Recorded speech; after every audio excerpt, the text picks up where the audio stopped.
àwa la máa kọ́kọ́ fi ijó àti ayọ̀ wọlé kí àwọn ẹbí Ìdòwú kó tó wá máa fi ijó àti ayọ̀ jóbọ̀. àdúpẹ́ sáàtì Ràmọ́nì tó jẹ́ adájọ́ ọ̀dọ́ pé tàbádájọ́ tí yóò bá bọ̀ tàbí yóò kó Olúwa lẹ̀.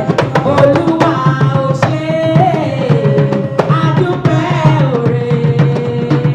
Ọlọ́run gbọ́ pẹ́ wá, àkọ́pẹ́ ìwà Olúwa ọba rẹ̀. Olúwa ò ṣe é, àdúpẹ́ òre. Ọlọ́run gbọ́ pẹ́ wá, àkọ́pẹ́ ìwà Olúwa. Mọ́mí tí kan sára sọ lọ́rùn ọba. Ìjó ìyá ìyàwó àti ẹbí ìyàwó pátápátá. Àwa kan sára sọ lọ́rùn ọba. Àwa kan sára sọ lọ́rùn ọba. Àwa kan sára sọ lọ́rùn ọba.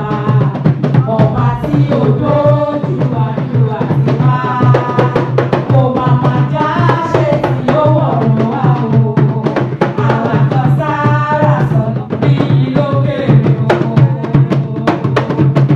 Ṣé rí ìyá ìyàwó bá ṣe mú jọyọ̀ lẹ́sọ̀lẹ́sọ̀ ògòrò? Olúwa ló gbé ìgbà. Ló bá ṣe bẹ́bí ìyá ìyàwó. Bóyá tó bá ṣe bẹ́bí, ló bá ṣe bẹ́bí ìyá ìyàwó. Máa wé gèlè, máa tún ṣọwọ́ ìró gẹ́gẹ́. Máa wé gèlè, máa tún ṣọwọ́ ìró gẹ́gẹ́. Tó bá ṣe bẹ́bí, tó bá ṣe bẹ́bí. Óyá àwa lẹbí ìyàwó. Ẹbí ìyàwó. Ẹbí ìyàwó. Àwa nìkan lóye, kò lè yé ẹnì kankan. Ìdí tí a fi Mọ́mí inú yín dùn àbí inú yóò dùn? Gbogbo wa pátápátá ẹ jẹ́ ká dìde lórí ẹsẹ̀ wa kẹ́ bá mi juwọ́ sí ọba àwọn ọba. Ẹ jẹ́ ká dá ọpẹ́ padà fún ẹni tọ́pẹ́ yẹ fún ní gbogbo ọ̀nà. Ẹ ṣé ẹ juwọ́ sí ọba àwọn ọba o ní gbogbo ọ̀nà. Ẹ ṣé o bàbá nítorí pé ẹ̀yin lẹ ṣe yìí. Ayérayé nínú àwọn ọ̀run bàbá o, ẹ̀yin lẹ ṣe yìí o. Ayérayé Ọlọ́run ìyanu, ẹ̀yin lẹ ṣe yìí o. Àwa Mùsùlùmí máa sọ wípé Màúláyà sọ ní wàsẹ́. Dáìmọ̀ ní àbàdà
has disclosed to us the love, interest, and deep courtship between him and the lovely daughter Okikiola.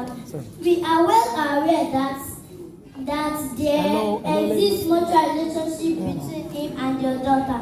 We have considered it right to formally bring this relationship to your notice and to seek the consent and blessing of your family. While we await your favorable response, we confidently assure you of our son's intention to take care of your daughter. We pray that God bless the proposed union with love, peace, happiness, and good offspring between family will further be united. Yours sincerely for the entire family. Thank you.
Wọ́n ní fi kí replace ọwọ́ ó kọ́wọ́ méjèèjì wà nílé wa lẹ́ni ọwọ́ náà ní relédè inshallah bí kúdúrátì wọ́n ní fi kí replace ọwọ́ ẹ̀.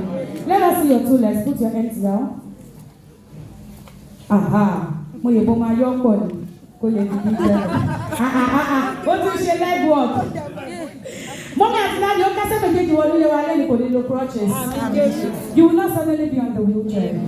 Nígbà tí mo ní kó máa jó wọlé mọ̀mọ́ ní kó jó wọ bí ìṣẹ́yìn tó ń dẹ̀gbẹ́ báyìí. Oh, ní stroke. O wọnúlé wa láàyè you are healthy. Bóyá wọnúlé wa ò ní fàìsàn lọ. Káwọ́ ẹ sílẹ̀ jẹ́ káwọ́ wájú ẹ. Mọ́mí ṣe ti rí wájú ẹ. Fine boy. Fine boy. Mọ́mí ti ní sẹ́ẹ̀tì. Ta ló sọ pé tó gbọ̀gẹ́? Ó bí ìbí ó pọ̀ pa. Ó bí ìbí ó pọ̀ gan.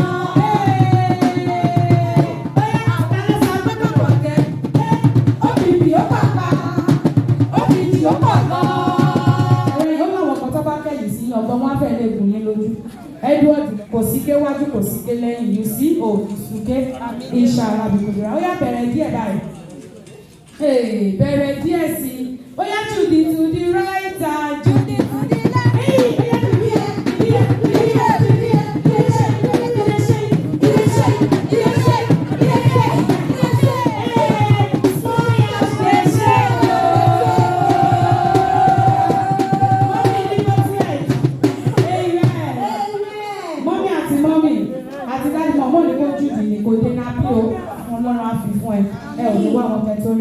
please face mommy and daddy.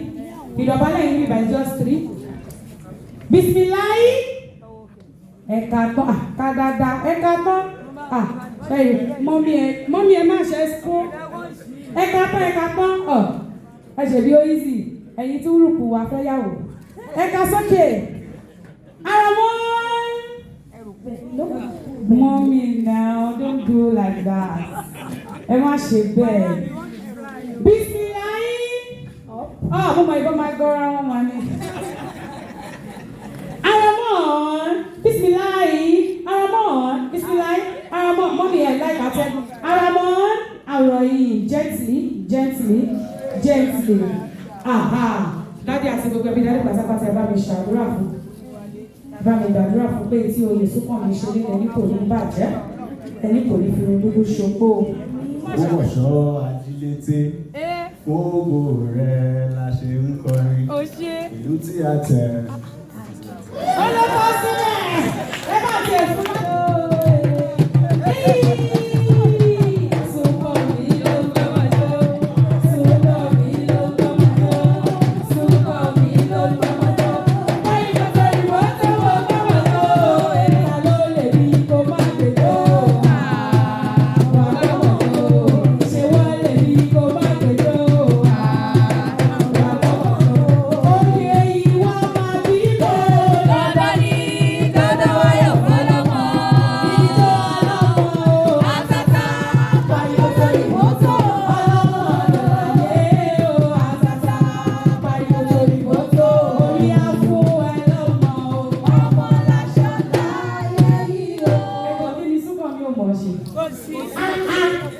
Ṣé o bẹ̀bẹ̀ fẹ́ Okikiola Teslimat àbí o bẹ̀bẹ̀ fẹ́?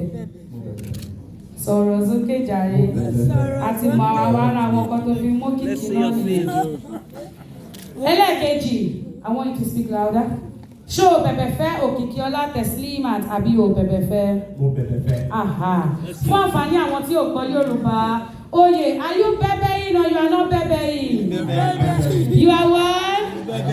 You are what? So is anybody forcing you to take this decision? No, not at all. Ó túmọ̀ sí pé fúnra ẹ̀ ló rí Teslimat ló fẹ́ fẹ́. That means you are promising us that you will take your eyes off every other woman. Are you sure? Láti lè mú ìlérí ẹ̀ṣẹ̀. Bọ́lá la haúlá, bọ́lá kò wá sá. Mọ́mí àti náà ni ẹ bá mi fà lọ́wọ́ sókè. Ó wọnú lé ilé ní kò ní wọlé síkú, kò ní wọlé sáré, kò ní wọ. Ladies and gentlemen, I present to you the next governor of Oyo State. Sister Temi Teslimat, àwa jẹ́ kí ni Ajẹ́ First Lady, kọ̀sì àwa jẹ́ Commissioner for Finance. Amen. Màá dẹ̀ ṣe dáadáa o. Ó yá ju wọ́n sí wọn. Tell them thank you. Abiyamọ fẹ̀yìn sọ, ó jẹ́ ọmọ ní kò ní wù yín lẹ́nu o. Èrè ọmọ lẹ́jì fòwúrọ̀ ní sásẹ̀. Abiyamọ fẹ̀yìn sọ, òyà kúlù sọ o. Òyà kúlù sọ ee. Abiyamọ fẹ̀yìn sọ, ìjọ ọlọ́mọ rèé. Òyà lẹ́sìn balẹ̀ sọ.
Baby, don't break it.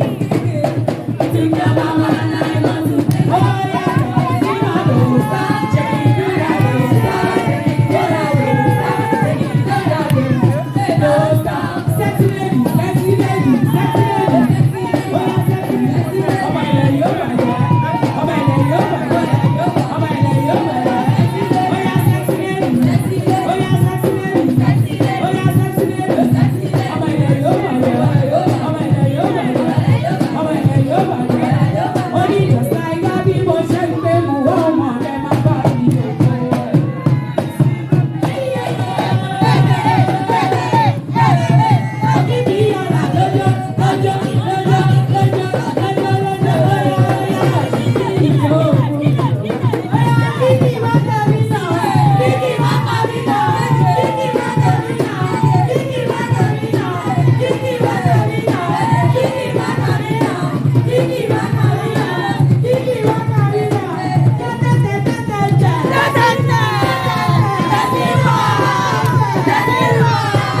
sọ wípé ara mọ́nà ó yẹ bá mi dì mọ́ ẹ bá mi dì mọ́ kẹ bá mi sàsọtẹ́lẹ̀ sínú ayé ẹ bá mi ṣàdúrà fún ẹ sọ wípé inú ilé tó ń lọ léde inú ilé náà ayé àdá ayé àsunwọ̀n ẹ sọ pé kò ní bóyún kú ọkọ mi kú mọ́ lórí ọmọ pẹ̀lú wàrà àpòwátá ìlà ìlà ẹ̀fẹ̀rẹ̀ ayé sílẹ̀.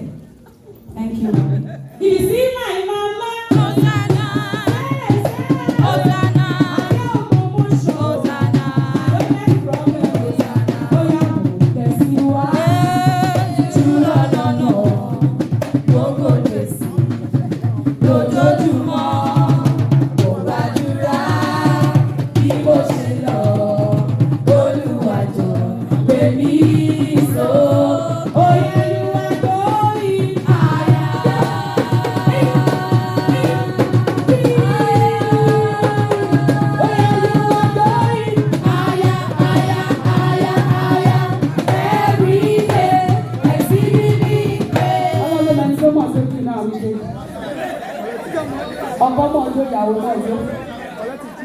Amen.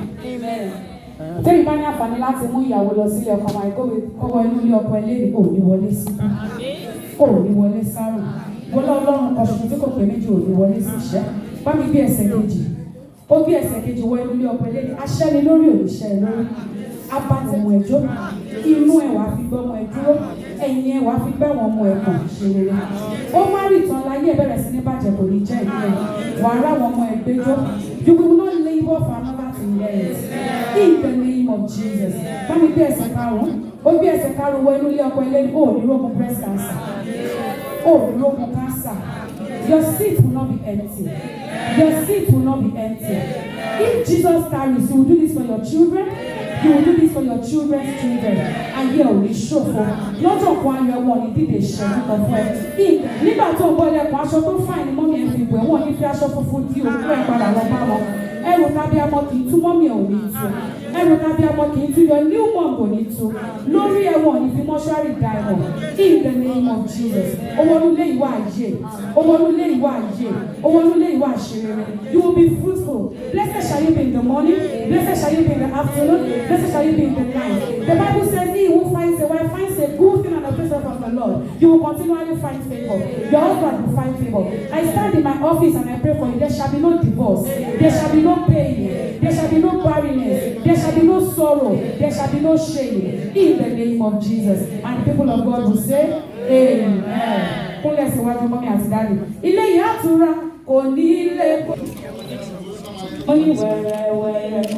Ló bá ẹ ṣe ṣòmọ wẹ́rẹ́wẹ́rẹ́ ló bá ẹ ṣe ṣòmọ ohun tí o ti wá láti jọjọ ìyá bàbá bá ẹ ṣe wẹ́rẹ́wẹ́rẹ́ ló bá ẹ ṣe ṣòmọ òkìkí ewé láti jọjọ ìyá bàbá bá ẹ ṣe wẹ́rẹ́wẹ́rẹ́ ló bá ẹ ṣe ṣòmọ òye bó ṣe ṣú ló pé ó wá jèrè iyán bó ṣe pé ó wá jèrè smoothies gbéṣu wọ́n gbóhùn púpọ̀ wá o èyí ó mú òye olóhùn fẹ́ wáìnì náà sókè kan máa sọ pé àìgbàgbọ́ bílá tẹ́lí lóluwà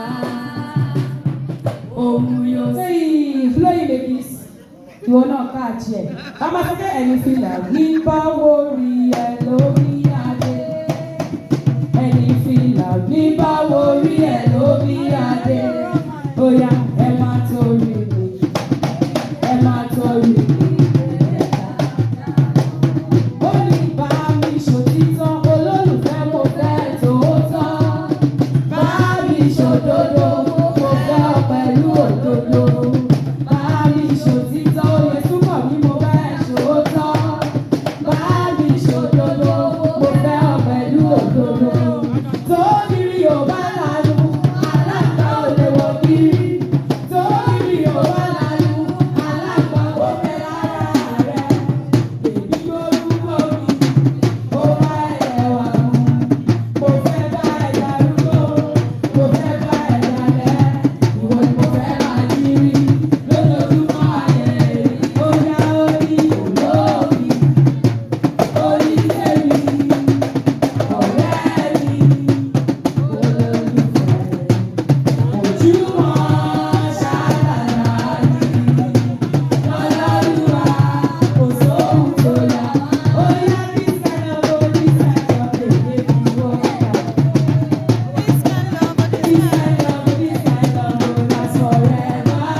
personally be your father.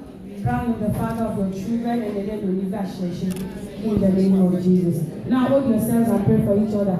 If I should tell you this, I will be Latin. If I will shadura for only I will always pray for you. I will always pray for you. I will always pray for you. Ó ṣe dàbí ohun ọbẹ̀ ẹni ìgbé tí kò jọ sẹ́ni kejì. Ó lálẹ́ ìwọ ni àmì àṣẹdá látọ̀run. Adágbẹ̀yìn nìyẹn ó wá fi ẹjọ́ ọba ohun gbogbo tó ti kọjá. Ó dá ẹ ó sún ẹbí rẹ ìwọ ni bẹ́ẹ̀ ni àṣẹ Olódùmarè ni. Amen. Ẹ má dárí bàbá mi. Fún mi lówó òun kọ́ tó mi. Fún mi lówó mo fẹ́ lọ sọ́jà mo fẹ́ raṣọ. Fún mi lówó mo fẹ́ lọ sọ́jà mo fẹ́ rẹran. Fún mi lówó òun kọ́ tó mi. Fún mi lówó òun kọ́ tó mi. Ó ní account number mo promise sórí. Èlò mo gbà mo promise sórí. Mo méye tí mo ná bí o lè promise sórí.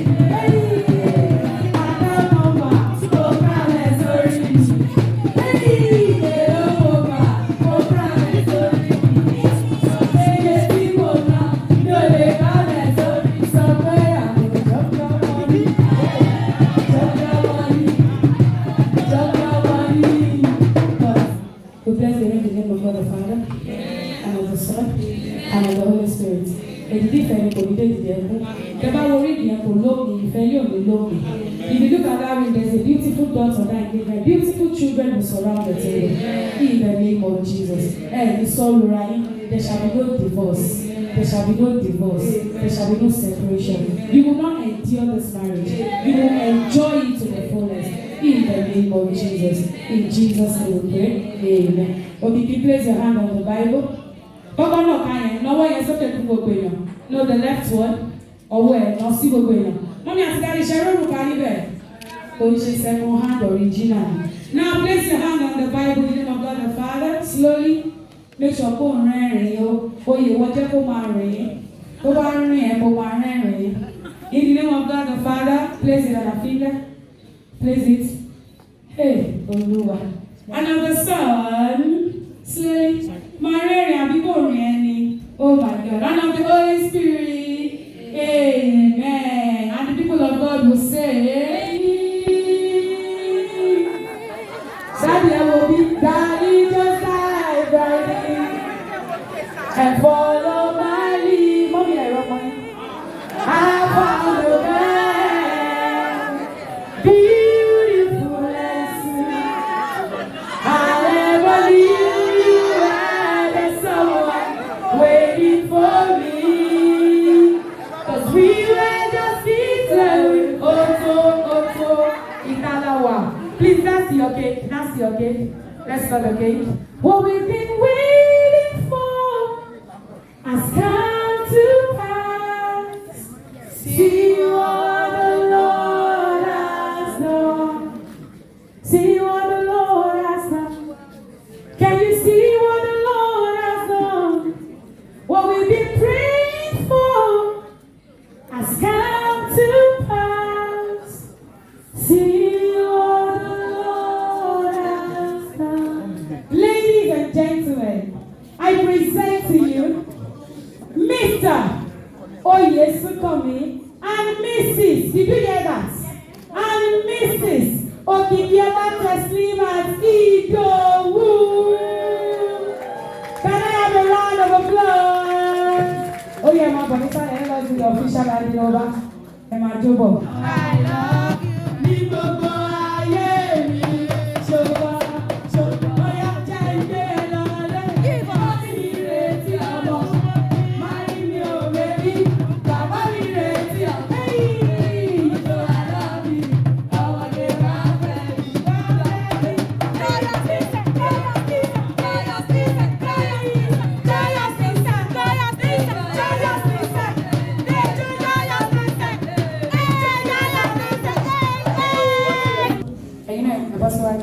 Mọ́mí àti dáyé, ṣé ẹ fa Okikiola tẹ̀sílímà fún ẹbí Akínlóye Ìdòwú lẹ́ni ṣé inú yín dùn sí àbí ẹ̀fà fún ọ? Inú wa dùn sí. Dádì ẹ̀yin gbọ́. Inú wa dùn sí i. Ẹ̀fà fún wọn. Láàyè náà fà fún yín ẹ ò lè dá padà lókun. Wọ́n mú fún yín lọ́la bìsìláyé, àràmọ́n, àròyìn. Ìgbéyàwó yìí ó ṣojú gbogbo wa kò ní tójú wa bàjẹ́. Ìgbéyàwó yìí ó ṣojú gbogbo wa kò ní tẹnu wa bàjẹ́. Ìgbéyàwó yìí ó ṣojú gbogbo wa kò ní tara wa bàjẹ́. Òun nìkan ló ń dábọ̀ tó máa fi padà wá ábí ìbejì lẹ́ẹ̀kínní, lẹ́ẹ̀kejì, lẹ́ẹ̀kẹta, tó bá dorí ẹlẹ́ẹ̀kẹrin a ṣe family planning. Amen. Ó yá wọlé. Enter. Ẹ̀yẹ fílẹ̀ jẹ̀bẹ̀lẹ̀ fílẹ̀ wọlé. Ọlá ilé kan.